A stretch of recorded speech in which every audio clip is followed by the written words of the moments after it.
Her love of music brought her to Nashville decades ago, but it was her artistry that kept her here and has allowed her to enjoy a long career. We think you'll agree that Tracy Ratliff's work is something special.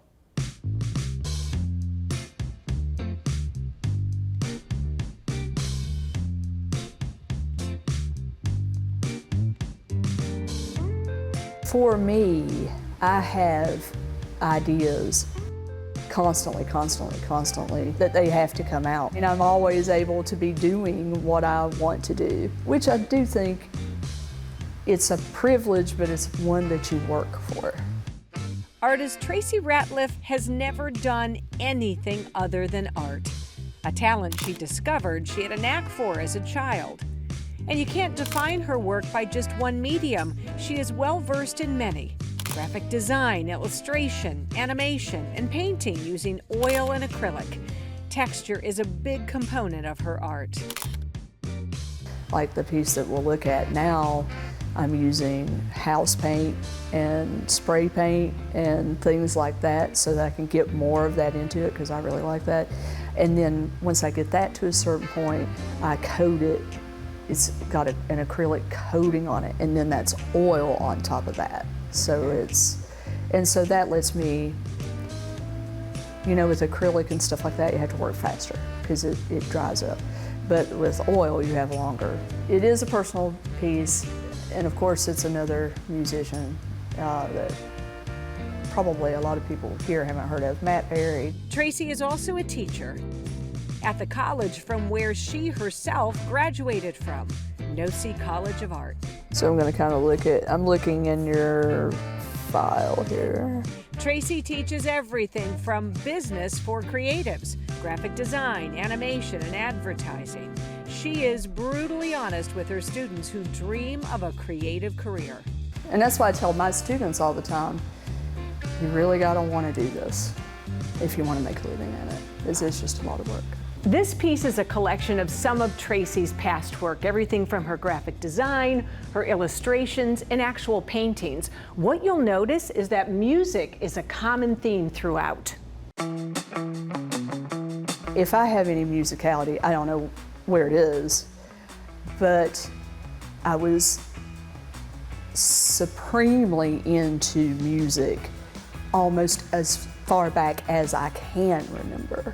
That when I would listen to it, it would make me see things or imagine a scene or imagine something happening visually. A small record company brought her to Nashville. My dream was to do CD covers or record covers, CD covers, things like that.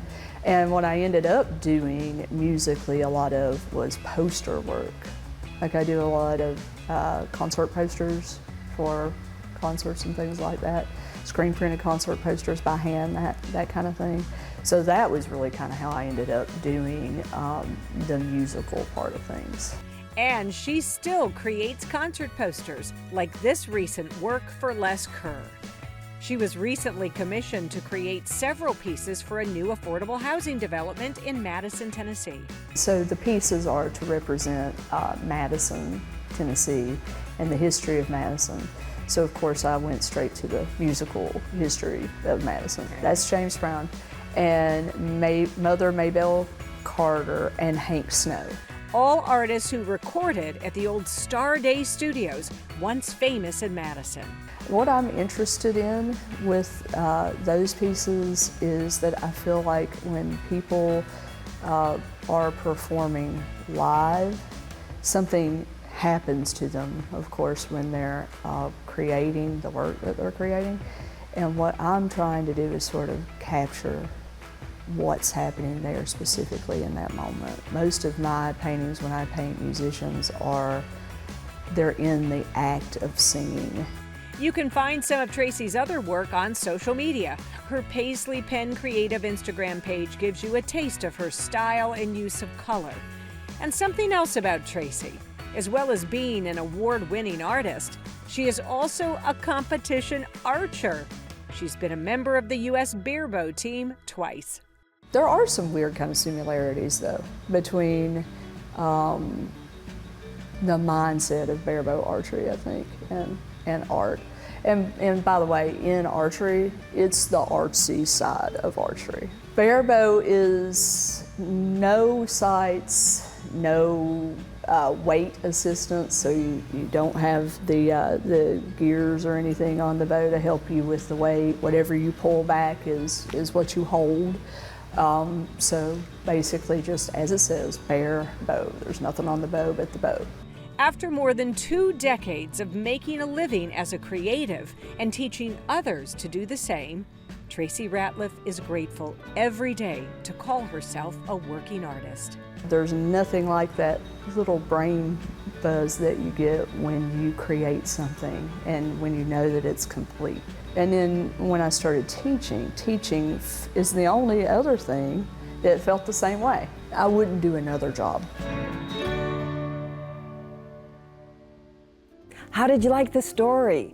We'd love to hear from you in the comments. If you enjoyed it, we have a lot more where that came from. Here's one you might like, and please click here to subscribe so you'll know when we premiere new videos. Thanks for watching.